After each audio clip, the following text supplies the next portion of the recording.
Hello everyone, मेरा नाम है सक्षम जैन और आज की इस वीडियो के अंदर हम लोग सीखेंगे 1D लीनियर रिग्रेशन। आज की वीडियो के अंदर हम लोग पूरे ढंग से देखेंगे कि बेस्ट फिट लाइन क्या होती है, 1D लीनियर रिग्रेशन और मल्टी वेरिएबल लीनियर रिग्रेशन में फ़र्क क्या होता है। साथ ही साथ हम लोग अपने खुद के लीनियर रिग्रेशन का कोड हम लोग डिराइव करेंगे मैथमेटिक्स का यूज़ करके, और उसके बाद हम लोग लीनियर रिग्रेशन का कोड बिना किसी थर्ड पार्टी API यानी कि साइकिट लर्न का यूज़ करते हुए खुद लिखेंगे, और उसके बाद हम लोग साइकिट लर्न का भी यूज़ करते हुए अपना 1D लीनियर रिग्रेशन का कोड हम लोग खुद से देखेंगे। तो आज की वीडियो में हम लोग ये सारे टॉपिक को कवर करेंगे। अगर आप लोगों को यही वीडियो इंग्लिश में देखनी है तो मैंने अपना इंग्लिश चैनल का लिंक भी डिस्क्रिप्शन में दे रखा है, तो पूरा सेम कंटेंट मैंने इंग्लिश में भी डाल रखा है, तो आप उस वाले चैनल को सब्सक्राइब कर सकते हो, वहाँ पे भी ये सारी चीज़ें देख सकते हैं। तो बिना किसी देरी के चलिए आज का वीडियो स्टार्ट करते हैं। तो जब भी आप लीनियर रिग्रेशन टर्म के बारे में सुनते हो तो तीन चीज़ें हैं जो आपके दिमाग में इंस्टेंटली आनी चाहिए। पहली चीज़ ये है कि लीनियर रिग्रेशन हमारा सुपरवाइज मशीन लर्निंग प्रॉब्लम है, और सुपरवाइज के अंदर भी वो रिग्रेशन कैटेगरी को बिलोंग करता है। अब क्योंकि वो सुपरवाइज मशीन लर्निंग प्रॉब्लम है, इसका मतलब जो भी डेटा सेट आप अपने मॉडल को दोगे उसके अंदर लेबलिंग होनी चाहिए। और क्योंकि ये एक रिग्रेशन बेस्ड प्रॉब्लम है तो इसका मतलब जो भी आउटपुट आपको मिलेगा वो एक रियल वैल्यूड आउटपुट होगा, यानी कि रियल वैल्यूड नंबर होगा। फॉर एग्जांपल वो आपका आउटपुट कुछ भी हो सकता है, 68324 हो सकता है, 4920 हो सकता है, बेसिकली कोई भी नंबर हो सकता है, कोई भी रियल वैल्यूड नंबर हो सकता है। दूसरी चीज, लीनियर रिग्रेशन को हम लोग बेस्ट फिट लाइन भी बोलते हैं। बेस्ट फिट वर्ड से, बेस्ट फिट टर्म से आपको क्या समझ में आ रहा है? इसका मतलब कुछ सबसे बढ़िया तरीके से फिट होने वाला, तो यही मतलब होता है लीनियर रिग्रेशन के अंदर। तो यहां पे हम लोग क्या करते हैं, सपोज ये मेरे कुछ डेटा पॉइंट्स हैं, यहां पे ये मेरे डेटा पॉइंट है। अगर मैंने अपना कोई भी डेटा सेट दिया तो उसके अंदर कुछ फीचर होते हैं, उन फीचर्स के बेसिस पे मुझे कुछ प्रिडिक्ट करना होता है। फॉर एग्जांपल अगर मैं यहाँ ब्लड प्रेशर वाला केस ले रहा हूँ तो मेरा हो सकता है वेट हो सकता है मेरा फीचर, एज हो सकता है मेरा फीचर, वेट एज जेंडर ये तीनों भी मेरे फीचर हो सकते हैं। तो ये मेरे फीचर हैं, इनके बेसिस पे मेरा ये आउटपुट निकल रहा है। तो एक्स एक्सिस पे मेरे फीचर है, वाई एक्सिस पे मेरा आउटपुट है। तो अब सपोज ये मेरे सारे फीचर्स हैं, इन फीचर्स को मैं बोलूंगा टारगेट्स।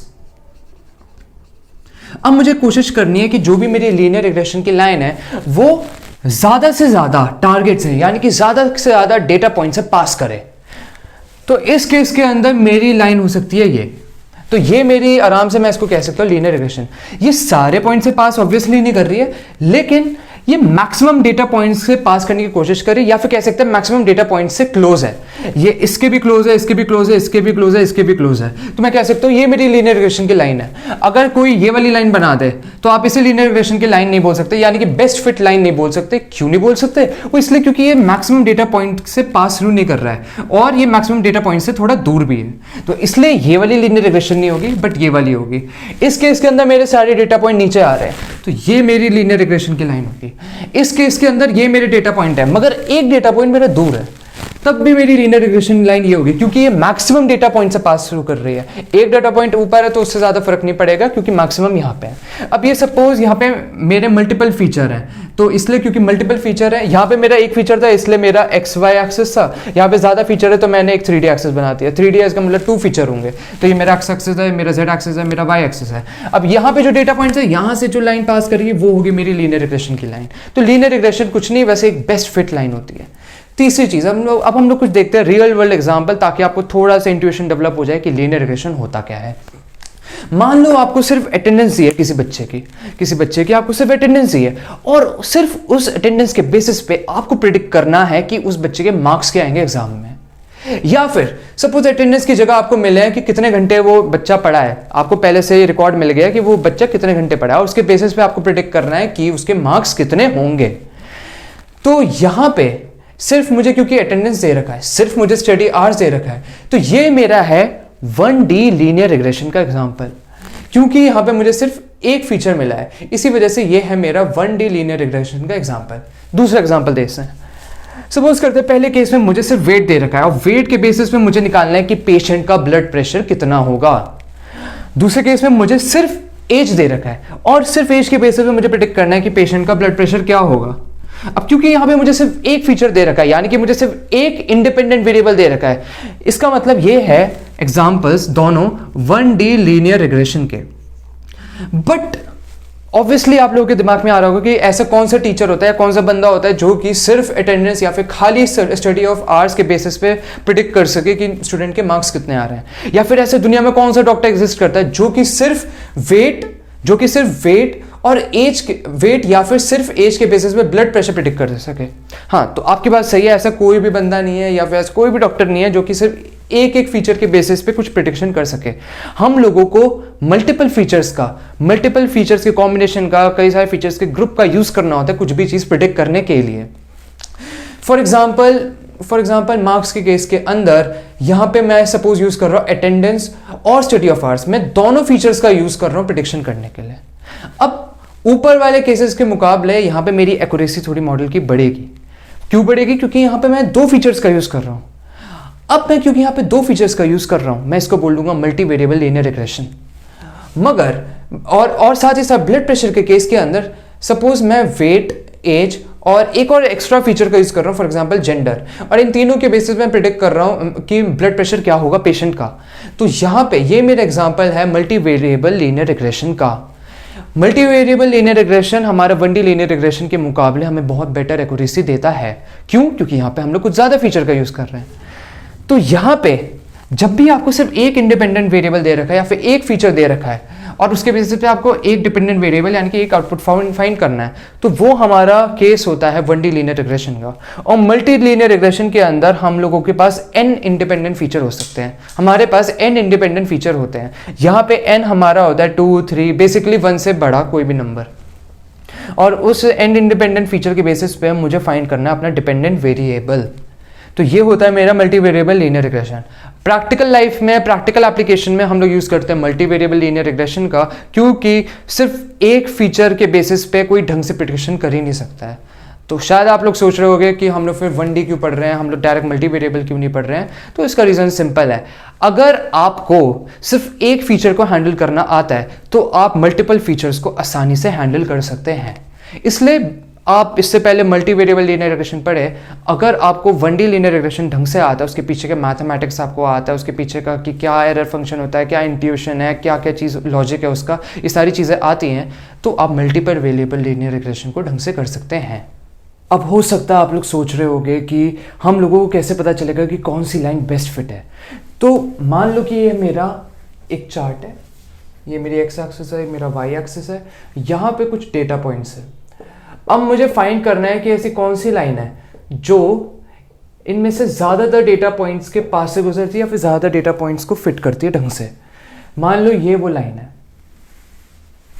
अब यहां पे आप देख रहे होगे ये जो मेरा टारगेट है यानी कि जो मेरा डेटा पॉइंट है, सपोज करो कि ये मेरी एक्चुअल वैल्यू, सपोज क्या ये डेटा पॉइंट पे जो y की होगी वो हमारी एक्चुअल होगी, यानी कि जो मतलब असलियत में जो वैल्यू होगी हमारा, जब जो भी हम लोग उसके अंदर फीड करेंगे हम लोग फीचर, उसके हिसाब से जो एक्चुअल वैल्यू, रियल वैल्यू होगी वो हमारी y है। और हमारी प्रिडिक्टेड वैल्यू सपोज ये आ रही है, कुछ प्रिडिक्टेड वैल्यू को मैं कह देता हूँ y कैप। अब आप देख रहे होगे कि मेरा प्रिडिक्टेड वैल्यू और जो मेरी एक्चुअल वैल्यू है उसके बीच में कुछ फर्क है। अब उस फर्क को मैं बोल देता हूँ एक एरर। तो बेसिकली यहाँ पे मेरा एक एरर फंक्शन है e, जो कि है मेरा y माइनस वाई कैप। ये वाला डिस्टेंस है मेरा एरर। तो एरर मेजर करने के लिए मैंने सपोज मान लिया कि मेरा एरर फंक्शन है e is equal to Y minus Y cap. अब यहाँ पे सपोज करते हैं कि ये मेरी एक लाइन है, कुछ डेटा पॉइंट यहाँ है, कुछ डेटा पॉइंट यहाँ है, कुछ डेटा पॉइंट यहाँ है, कुछ यहाँ है। मान लेते हैं कि ये वाला डिस्टेंस है नीचे से ऊपर का एक्चुअल और प्रिडिक्टेड के बीच में +5, और यहाँ पे एक्चुअल और प्रिडिक्टेड के बीच में -5। ये मेरा वाइज है और ये मेरा वाई कैप है, ऐसा आप अज्यूम करो। तो इसी तरह मेरे को डेटा पॉइंट्स हैं यहाँ। अगर मैं एरर अपना यहाँ पे निकालूंगा तो इसके हिसाब से मेरा एरर क्या होगा। एरर के लिए मैं यहाँ सम कर दूंगा जितने भी एरर्स हैं ताकि मुझे एक टोटल एरर मिले, और मेरा मेन एम यही रहेगा मॉडल का, मेरे मेन एम लाइन का यही रहेगा कि वो जितना भी एरर है उसे कम करे। क्योंकि अगर एक लाइन है जो कि इस एरर को कम कर पा रही है, वो हर एक डेटा पॉइंट के पास से गुजर पा रही है, हर एक डेटा पॉइंट के पास से गुजर रही है, मतलब कि ये वाला एरर यहाँ पे कम होगा। तो इसका मतलब अगर एरर कम है तो इसका मतलब वो लाइन बेस्ट फिट है। तो मान लेते हैं यहाँ पे मेरा एरर है इस वाले फंक्शन के हिसाब से y माइनस वाई कैप, ये मेरा 1 है, ये मेरा दूसरा है, सपोज करते हैं मेरा तीसरा है, ये मेरा चौथा है, ये मेरा अज्यूम कर लो ये मेरा +4 है, ये मेरा -4 है। तो यहाँ पे आएगा मेरा summation of y minus Y cap, यानी कि जितने भी मेरे एरर हैं ये वाले जो, इनको मुझे ऐड करना है। तो इसको मैं लिख सकता हूँ यहाँ पे, ये वाला है +5, ये -5, यहाँ -4, यहाँ +4। तो मैं इसको कुछ ऐसा लिख देता हूँ, +5 -5 -4 +4। अगर इसको सम करेंगे तो आंसर आएगा मेरा 0। लेकिन एरर हमारा कभी भी 0 नहीं हो सकता, या तो एरर हमारा बहुत ज़्यादा होगा या तो वो मतलब कुछ पॉजिटिव नंबर होगा। एरर हम लोग 0 ले रहे हैं, इसका मतलब ये जो लाइन है वो बिल्कुल परफेक्ट फिट कर रही है, मगर आपको ये पता है ये लाइन ढंग से परफेक्ट फिट नहीं कर रही है। तो हम लोग क्या करेंगे, हम लोग लिख लेते हैं इसको स्क्वायर, यानी कि जितने भी एरर के टर्म्स हैं इनके स्क्वायर्स को हम ऐड करेंगे। इससे क्या होगा, कुछ एरर पॉजिटिव है कुछ एरर नेगेटिव है, तो वो हमारे एरर को 0 नहीं बनाएगा। तो अगर मैं अब इसको ऐड करूँ तो ये होगा मेरा +5 का स्क्वायर, अगर मैंने स्क्वायर वाले टर्म को लिया, plus -5 square plus -4 square plus 4 square. अब मेरा कुछ यहाँ पे आंसर आ जाएगा, ये हो जाएगा 25 + 25 + 16 + 16 and that is equal to 16 में 16 ये होगा 32, this is 50, so this is 82। अब मेरे पास कोई एरर वैल्यू आई है। अब हर एक लाइन ऐसी कई सारी मॉडल मल्टीपल लाइंस को ये बनाएगा और कोशिश करेगा कि कोशिश करेगा ये फाइंड करने की किस लाइन के अंदर सबसे कम एरर आ रहा है, और जिस लाइन के अंदर सबसे कम एरर आ रहा है ये वाला, वो वाली लाइन होगी हमारी बेस्ट फिट। तो इस तरह से हम लोग कैलकुलेट करते हैं कि इस तरह से हम लोग पता लगाते हैं कि कौन सी हमारी लाइन बेस्ट फिट है। अब हम लोग जब भी हम लोग, आपको ये पता होगा कि लाइन की इक्वेशन हम लोग लिखते हैं y = mx + c। आपकी लाइन चाहे ऐसी हो चाहे ऐसी हो चाहे ऐसी कोई भी लाइन हो, उसकी इक्वेशन हमेशा होती है y = mx + c। अब यहां पे जो x है वो हमें यूजर देगा, यानी कि हमें कुछ वो वैल्यू देगा, इंडिपेंडेंट वेरिएबल देगा, उसके हिसाब से मुझे प्रिडिक्शन करना है। तो अब मेरे पास सपोज ये जो प्रिडिक्टेड लाइन है इसकी इक्वेशन है हमारी y = mx + c। मुझे निकालनी है प्रिडिक्शन, इसलिए मैं इसको लिख देता हूँ y कैप, क्योंकि हमारी प्रिडिक्टेड वैल्यू है हमारी y कैप और एक्चुअल वैल्यू हमारी y है। मेरे पास इंडिपेंडेंट वेरिएबल होगा जो यूजर मुझे देगा x की वैल्यू। अब अगर मुझे इस लाइन की इक्वेशन निकालनी है, अगर मेरे पास लाइन की इक्वेशन होगी तभी मैं लाइन को बना पाऊंगा। तो लाइन की इक्वेशन निकालने के लिए मेरे पास उसकी स्लोप और उसका वेट होना चाहिए, एक कांस्टेंट होना चाहिए, ताकि मैं लाइन का स्लोप और ये उसका इंटरसेप्ट निकाल पाऊँ। मशीन लर्निंग के टर्म्स के अंदर हम लोग m को लिखते हैं, हम लोग m को बोलते हैं वेट, और इस कांस्टेंट टर्म को जो हम लोग इंटरसेप्ट के तौर पे ऐड करें इसको बोलते हैं बायस। अगर मैं इसको थोड़ा सिंपल टर्म्स में लिख दूं, आप कुछ लोग इसको y कैप = wx + b भी लिख देंगे, बट ताकि कैलकुलेशन में ईजी रहे हमें और थोड़ा समझने में देखने में भी अच्छा लगे जब हम लोग पूरी मैथमेटिकल कैलकुलेशन करेंगे इन वैल्यूज़ को निकालने के लिए, तो इसलिए मैं यहाँ पे y कैप को लिख दूंगा ax + b। अब हमारा काम है कि हम लोग a और b की वैल्यू निकालें। a और b की वैल्यू हमारे पास आ जाएगी, तो इंडिपेंडेंट वेरिएबल तो ऑलरेडी हमें दे देगा यूजर, मतलब जिसके ऊपर हमें वैल्यू निकालनी है, उसके बाद हमारी प्रेडिक्टेड वैल्यू आसानी से आ जाएगी बिना किसी देरी के। अब हम लोग कैलकुलेट करते हैं a और b की वैल्यू। तो अब आपको ये आइडिया लग गया होगा कि हमें क्या फाइंड करना है। ये जो जितने भी डेटा पॉइंट्स हैं इनसे जो लाइन पास कर रही है मेरी लीनियर रिग्रेशन की, मुझे इसकी इक्वेशन में a और b की वैल्यू निकालनी है। इसकी इक्वेशन जो है y कैप = axi + b, और यहाँ y कैप i मैंने यहाँ पे i इसलिए लगाई क्योंकि यहाँ पे बेसिकली कई सारे डेटा पॉइंट हैं। यहाँ पे मेरे एक से लेके कुछ n डेटा पॉइंट्स है, एक डेटा पॉइंट ये, एक डेटा पॉइंट ये, एक डेटा पॉइंट ये, ऐसे कई सारे डेटा पॉइंट है, इसलिए मुझे कई सारी y की प्रेडिक्टेड वैल्यू निकालनी है। तो अब ये आपको पता है कि मेरा एरर फंक्शन है समेशन ऑफ i = 1 से n तक yi minus of yi cap whole square. तो मुझे इस एरर फंक्शन की वैल्यू मुझे निकालनी है। आपको मैक्सिमम मिनिमा का कॉन्सेप्ट आपको पता ही होगा कि मैक्सिमम मिनिमा में क्या होता है। सपोज कोई भी इक्वेशन दे रखी है x² + 2x + 3 और मुझे x की ऐसी वैल्यू निकालनी है कि जब मैं x की वैल्यू को पुट करूंगा तो इस इक्वेशन की मिनिमम वैल्यू है। तो मैं क्या करूंगा, उसके लिए मैं इसको डिफ्रेंशिएट करूंगा विद रिस्पेक्ट टू x और इस इक्वेशन को 0 को इक्वेट कर दूंगा ताकि मेरे पास आए बाद में 2x + 2 = 0 और इससे x की वैल्यू मेरे पास आएगी -1।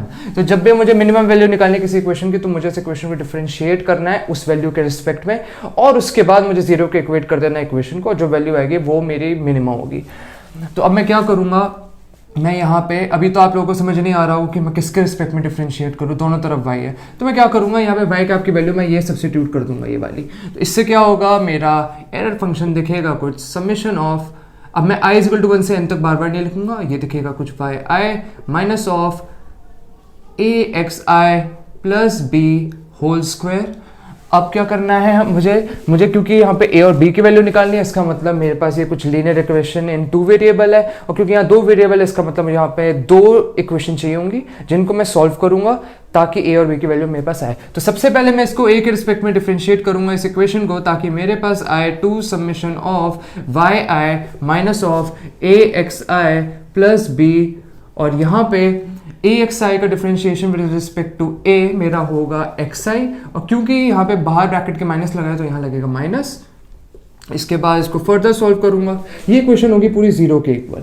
अब मैं इसको फर्दर सॉल्व करूंगा तो मेरे पास आएगा कुछ ऐसा 2 summation of yi xi minus में, उसके बाद बाहर होगा मेरा, तो अब ये इक्वेशन मेरी कुछ इस तरह से दिखेगी 2 summation of yi xi minus में और इधर आएगा मेरा +2a समेशन ऑफ xi² और इसके बाद इधर आएगा +2b समेशन ऑफ xi और ये पूरा होगा इक्वल टू 0।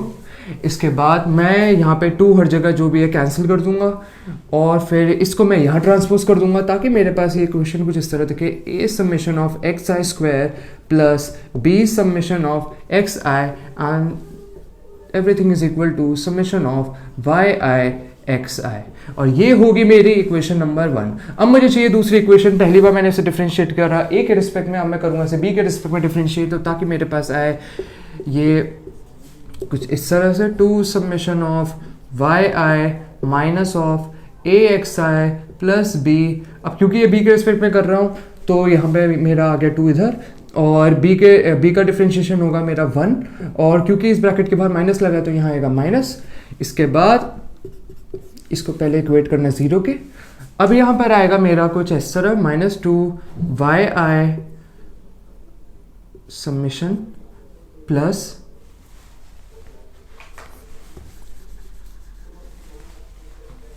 अब यहाँ पे आएगा -2 summation of yi + 2a summation of xi + 2b summation of 1। b का कोएफिशिएंट वो b मल्टीप्लाइड है मेरा यहाँ 1 से, इसलिए मैंने कर दिया summation of 1 and this is equal to 0। जहाँ जहाँ 2 है वो सारे 2 कट जाएंगे और उसके बाद इस वाली टर्म को मैं यहाँ ट्रांसपोज करूँगा तो मेरी इक्वेशन दिखेगी a summation of xi + b summation of 1 equal to summation of yi। अब यहाँ पे आपको पता है कि अगर मैं 1 को कई बार ऐड करूँगा 1 + 1 + 1 + n टाइम्स तो मेरे पास रिजल्ट आएगा n। उसी तरह समेशन ऑफ 1 होगा मेरा n क्योंकि ये मेरा समेशन 1 से लेकर n तक है तो यहाँ आएगा मेरा ये summation of xi + bn equal to summation of yi और ये मेरी है इक्वेशन नंबर 2। तो ये रही मेरी दोनों इक्वेशन और मुझे अब इन दोनों को सॉल्व करना है। तो अब ये दोनों इक्वेशन थोड़ी देखने में टफ लग रही हैं सॉल्व करने के लिए क्योंकि यहाँ पे इतनी वैसी कॉम्प्लेक्स टर्म है तो मैं इसको थोड़ा सा सिंपल लिख देता हूँ, सिंपल वे में लिख देता हूँ।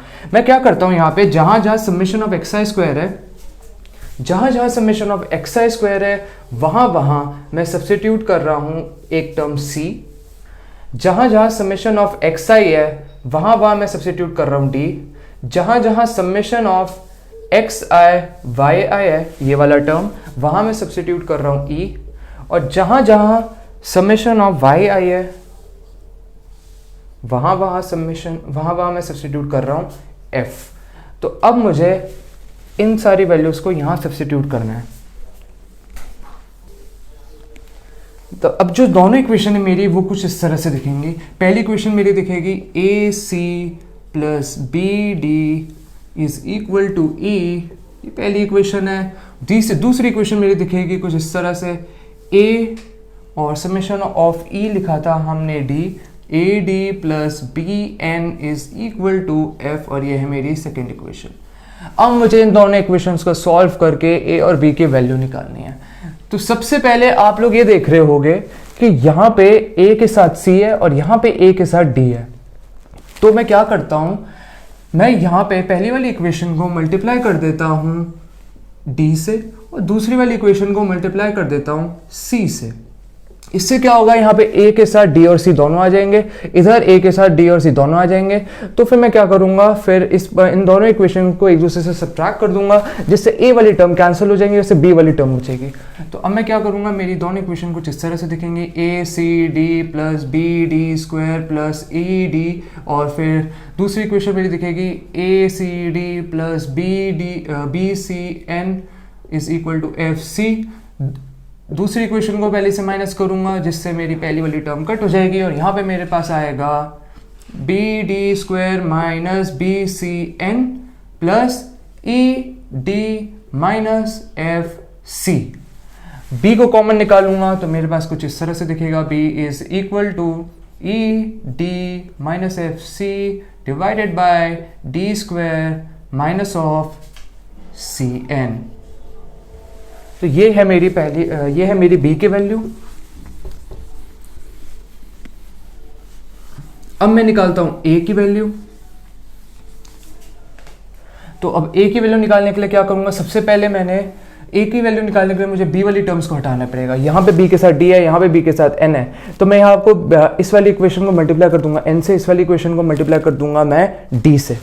तो जैसे मैं ये वाला काम करूंगा, इससे क्या होगा,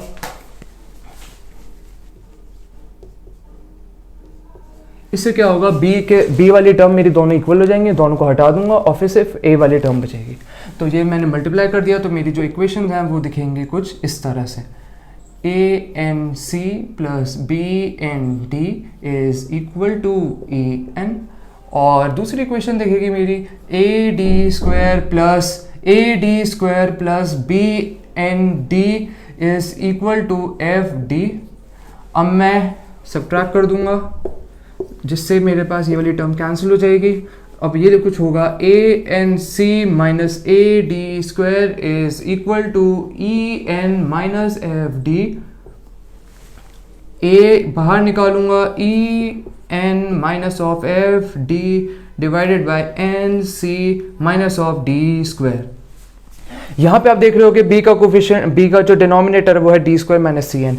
यहाँ पे मेरा डिनोमिनेटर है a का N C minus D square. तो मैं इसमें क्या करूँगा, d को दोनों साइड से मैं मल्टीप्लाई कर दूंगा -1 से। इससे क्या होगा, मेरे दोनों a और b के जो वैल्यू है उनके डिनोमिनेटर मेरे सेम हो जाएंगे। तो मैं यहाँ पे करता हूँ F C minus E D और नीचे आएगा C N minus D square. अब b साथ ही साथ a, दोनों के डिनोमिनेटर मेरे सेम है। अब मैं बाद में जब मैं कोड करूँगा तो मुझे थोड़ी आसानी रहेगी इसको मतलब कोड करने में। हम लोग कोड करने के लिए कोई थर्ड पार्टी एपीआई का यूज़ नहीं करेंगे, साइकिट लर्न का यूज़ नहीं करेंगे। हम लोग खुद से अपना लीनियर रिग्रेशन मॉडल बनाएंगे ताकि आपको पता रहे कि इसके अंदर से वर्किंग क्या होती है। अब मेरे पास a और b की वैल्यू आ गई है, और ये वाली जो वैल्यूज़ है मैं इनको यहाँ सब्स्टिट्यूट कर देता हूँ। तो उसे सब्स्टिट्यूट करने के बाद मेरे पास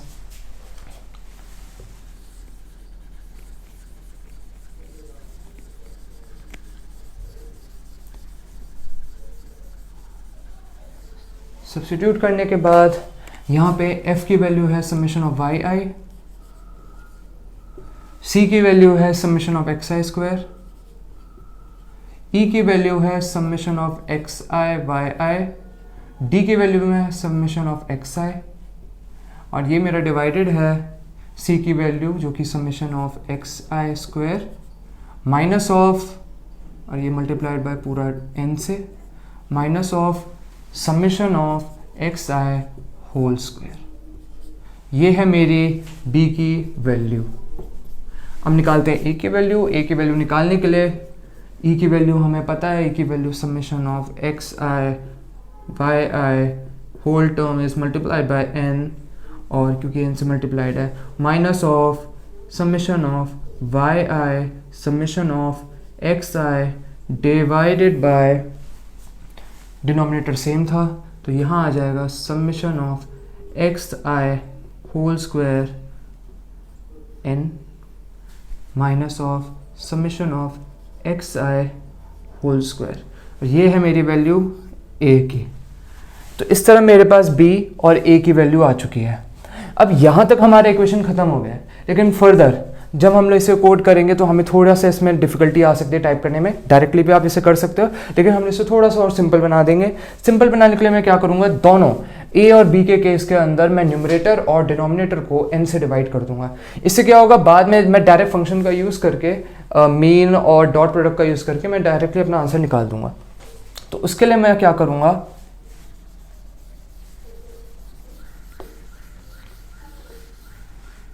मैं इधर दोनों साइड से n से डिवाइड करूंगा, और n से डिवाइड करने के बाद मेरे पास कुछ फाइनल आंसर ऐसे दिखेगा। After divided by n I will get summation of Y I summation divided by n, और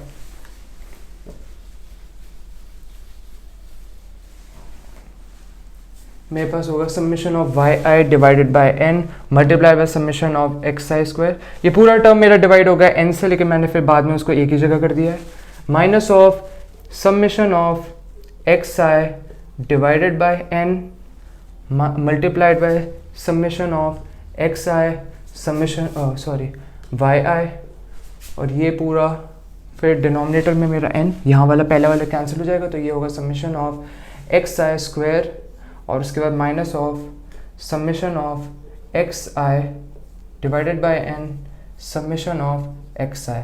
summation of x I whole square को मैंने लिख दिया summation of I summation of x I multiply by summation of x आई, और फिर एक के साथ मैंने एन को डिवाइड कर दिया। अब मैं ए का पूरा लिखता हूँ।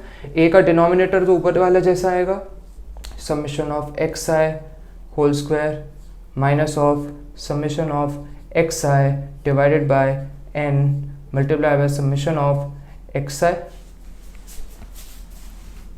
ए का डिनोमिनेटर मेरा सेम ही होगा, और अगर मैं ऊपर वाले टर्म की बात करूँ तो यहाँ आएगा मेरे पास summation of x I Y आई, और ये होगा मेरा माइनस करना मुझे summation of Y I divided by N और समेशन ऑफ एक्स आई। और ये मेरी फाइनल वैल्यू है ए और बी की। अब इसको डायरेक्ट मैं अपने कोड में सब्स्टिट्यूट कर सकता हूँ। अब सबसे बड़ा सवाल आता है कि हम लोग कैसे मेज़र करें कि हमारा मॉडल कैसा है। तो उसे मेज़र करने के लिए हम लोग यूज़ करते हैं सम ऑफ आर स्क्वायर्ड का, हम लोग यूज़ करते हैं आर स्क्वायर्ड का। तो बेसिकली आर स्क्वायर्ड की वैल्यू होती है 1 minus sum of square of residual divided by sum of square of total. यहाँ पे sum of square of residual की वैल्यू होती है summation of Y I minus of Y cap का whole square, और सम ऑफ स्क्वायर होता है मेरा summation of Y I minus Y mean whole square. अगर मेरा ये वाला टर्म ये वाले टर्म की वैल्यू मेरी जीरो आ रही है, यानी कि सपोज मेरा sum of square of residual की वैल्यू मेरी जीरो है, इससे क्या होगा, ये वाली पूरी टर्म मेरी बन जाएगी जीरो। इससे मेरी आर स्क्वायर की वैल्यू आएगी 1 माइनस जीरो, और जो कि होती है 1। इसका मतलब मेरा मॉडल बहुत बेहतरीन है, इसमें कोई भी गड़बड़ नहीं है, इसमें कोई भी एरर नहीं है, इससे बढ़िया मॉडल कोई हो ही नहीं सकता। ये मेरे डेटा सेट को परफेक्टली फिट करती है, और ऐसा मॉडल दुनिया में एग्जिस्ट करता नहीं है।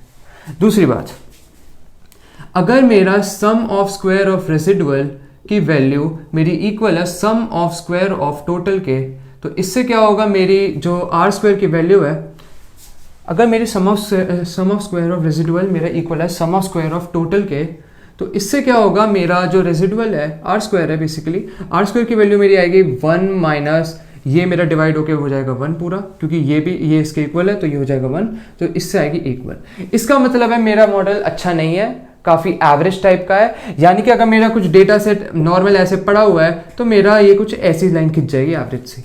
मगर अगर मेरा जो sum of square of residual है, ये sum of square of residual divided by sum of square of total, इसकी वैल्यू मेरी 1 से बड़ी आई, तो इससे क्या होगा, मेरा जो आर स्क्वायर है वो हो जाएगी उसकी वैल्यू 1 माइनस समथिंग, और ये समथिंग की वैल्यू है मेरी ग्रेटर देन 1। इससे मेरा मॉडल की जो वैल्यू है वो आएगी मेरी नेगेटिव, यानी 0 से कम।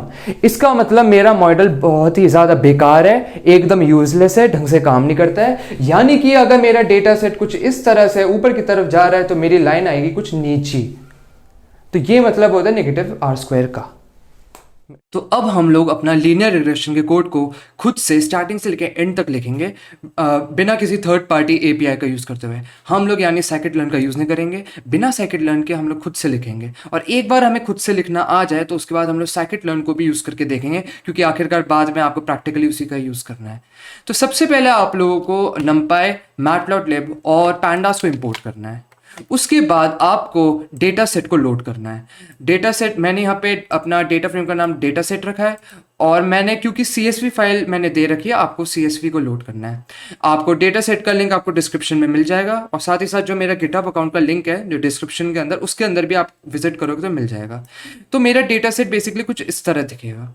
अब यहाँ पे आप लोग एक चीज़ देख पा रहे होगे कि यहाँ पे कोई भी हेडर इस वाले में मौजूद नहीं है। अब क्योंकि यहाँ पे कोई भी हेडर फाइल मौजूद नहीं है, तो इसी वजह से मैं यहाँ पे लिखूंगा अपना header is equal to none.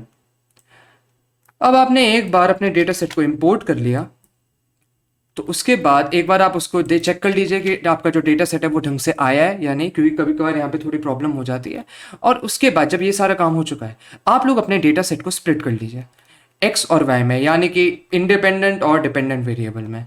तो उसके लिए मैंने क्या करा है, क्योंकि जो मेरा ये जो डेटा सेट जो दे रखा है, इसका जो ये पहला वाला कॉलम है, ये सारा मेरा बेसिकली एक्स, ये सारा कॉलम मेरा इंडिपेंडेंट वेरिएबल है, पहले कॉलम की सारी वैल्यू। और जो दूसरे कॉलम है, यहाँ पे जो दूसरा कॉलम दे रखा है, ये सारा मेरा डिपेंडेंट वैल्यू है, यानी कि वाई है। तो इसी तरह मैं यहाँ स्प्लिट कर लूंगा अपने डेटा सेट को, और क्योंकि मेरा पहला कॉलम मेरा उसका है इंडिपेंडेंट का, तो मैंने यहाँ 0 डाल दिया, और फर्स्ट इंडेक्स वाला मेरा डिपेंडेंट है तो मैंने यहाँ 1 डाल दिया। इसके बाद एक बार आप शेप देख लीजिए अपने डेटा सेट की, और अगर आप इसको विजुलाइज करके देखेंगे, ये जो भी डेटा सेट है उसको आप विजुलाइज करके देखना चाहते हैं, तो इसके लिए आपको डालना होगा plt.scatter, और उसके बाद आपको अपनी x और y की वैल्यू इसमें डाल देनी है। इसके बाद आपको ये कुछ आपका डेटा सेट इस तरह दिखेगा। सारा ये जो डेटा सेट है ये इस तरह मोशन में, इस तरह ओरिएंटेशन में है। अब जो हमने इक्वेशन सीखी थी, हमने इक्वेशन अपने इतना टाइम दिया था 10-15 मिनट अपनी इक्वेशन लगाने में, अब हम लोग उनका यूज़ करेंगे। तो आपको डिनोमिनेटर वाली इक्वेशन तो याद हो गई। डिनोमिनेटर हमारा क्या आया था, हमारा डिनोमिनेटर आया था summation of xi square minus of summation of xi divided by n multiplied by summation of xi। तो यहाँ पे मैंने क्या करा है, ये जो summation of xi divided by n है, इसको मैंने समेशन ऑफ xi, मैंने इसे xi का मीन ले लिया है। तो मैंने यहाँ पे xi का मीन ले लिया है, और ये जो है xi स्क्वायर, इसको मैंने लिख दिया है xi.xi, ताकि मेरा स्क्वायर बन जाए। तो आप यहाँ पे देख सकते हैं कि डिनोमिनेटर मैंने बाद में लिख दिया है x.x माइनस ऑफ x.मीन, क्योंकि हमने एक को summation of xi divide by n को मीन ले लिया है, और मल्टीप्लाइड बाय x.sum। x.sum क्यों, क्योंकि ये मेरा सम हो रहा है। इसके बाद यहाँ पे लिखा है x.y, और इसको आप देख सकते हो इस तरह x.y, और इसके बाद मैंने करा है माइनस ऑफ, यहाँ पे इसके बाद मैंने करा हुआ है minus of summation of y divide by n, यानी कि ये हो गया y i का mean multiplied by summation of xi। तो ये मेरा लिख जाएगा a का x.y माइनस ऑफ y का मीन मल्टीप्लाइड बाय x.sum, और माइनस डिनोमिनेटर। a और b दोनों में मैंने डिनोमिनेटर सेम डिनोमिनेटर से डिवाइड कर दिया है, और b के लिए मैंने लिखा है y.mean, वो आपको अब पता लग ही गया होगा, क्योंकि यहाँ पे मेरा y summation of y divide by n हो रहा है, तो इसलिए y, तो ये मीन हो गया। इसके बाद मैंने लिखा है x.x minus of x.mean multiplied by x.y। तो ये इस तरह से पूरा आ गया है। इसको आप एक बार रन कर लीजिए, और इसके बाद आपको y हैट लिखना है। y हैट की इक्वेशन आपको याद ही होगी, किसी भी लाइन की इक्वेशन क्या होती है, y is equal to mx plus c. हमने क्या लिया था, y is equal to ax plus b, और यहाँ पे मैंने क्योंकि y हैट लिया था, y की जगह मैंने y हैट माना था। y होता है मेरा एक्चुअल, y हैट होता है मेरा प्रिडिक्टेड, तो यहाँ पे मेरा y hat is equal to a star x plus B, star मतलब मल्टीप्लाई।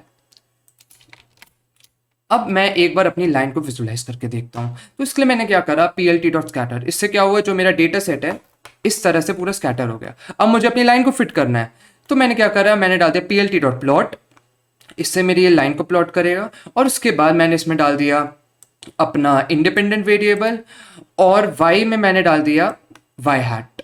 कलर मैंने लाइन का दिया है रेड, ताकि मैं ढंग से देख पाऊँ। इसको मैं रन करूंगा तो मेरी लाइन की इक्वेशन इस तरह दिखेगी। तो आप देख सकते हो ये वाली जो लाइन है ये बहुत ढंग से, बहुत अच्छी तरीके से जो भी मेरा यहाँ पे डेटा सेट दे रखा है उसको बहुत ढंग से क्रॉस करती है। अब मैं अपने सपोज अपनी कोई प्रिडिक्शन करना चाहता हूँ, तो उसके लिए मैं क्या करूंगा, ए की वैल्यू मेरे पास है, बी की वैल्यू भी मेरे पास है, ए और बी की वैल्यू यहाँ ऊपर आई ना, यहाँ ऊपर ए और बी की वैल्यू दे रखी है। तो इसके लिए मैंने अब क्या करा, मैंने लिख दिया ए मल्टीप्लाइड बाय, अब मैंने यहाँ x की वैल्यू सपोज 96 डाल दी। अब मैं सपोज मैं पता लगाना चाहता हूँ कि अगर मैं 96 डालूंगा x की वैल्यू अगर 95.72 समथिंग है तो 197 आ रहा है, x की वैल्यू 35 है तो 67.59 समथिंग आ रहा है। तो अगर मैंने x की वैल्यू 96 डाल दी तो मेरा आंसर क्या आएगा, तो मैं ऐसे प्रिंट करूंगा तो मेरी x की वैल्यू आ रही है 192.235 समथिंग। तो हाँ, ये कुछ इस तरह से प्रिडिक्ट कर रहा है। अब मैं देखना चाहता हूँ कि मेरा मॉडल कितना अच्छा है, और ये चेक करने के लिए हमने क्या यूज़ किया था, आर स्क्वायर एरर का। तो अब मैं इस वाले कोड का रन करूंगा। यहाँ पे d1 मेरा है sum of square of residual, d2 है मेरा sum of square of total, और मैंने अपना आर स्क्वायर वाला फॉर्मूला लगाया जिसकी मैथ्स हमने बहुत टाइम पहले, अभी थोड़ी देर पहले डिस्कस करी थी, बचपन में डिस्कस करी थी। अब मैं इसको रन करूंगा तो आप देख सकते हो आर स्क्वायर एरर आ रहा है मेरा 0.99। अब क्योंकि आर स्क्वायर मेरा 1 के बहुत क्लोज है, इसका मतलब मेरी लीनियर रिग्रेशन की लाइन बहुत अच्छी है। अब हमने बिना साइकिट लर्न के, बिना किसी एपीआई के हमने अपने लीनियर रिग्रेशन की लाइन को प्लॉट करा। अब साइकिट लर्न का भी यूज़ करके देख लेते हैं। तो उसके लिए मैं क्या करूंगा, सबसे पहले मैं साइकिट लर्न को इंपोर्ट करूंगा। तो मैं डालूंगा from sklearn dot linear model import linear regression. तो लीनियर रिग्रेशन का मॉडल मेरा इंपोर्ट हो जाएगा।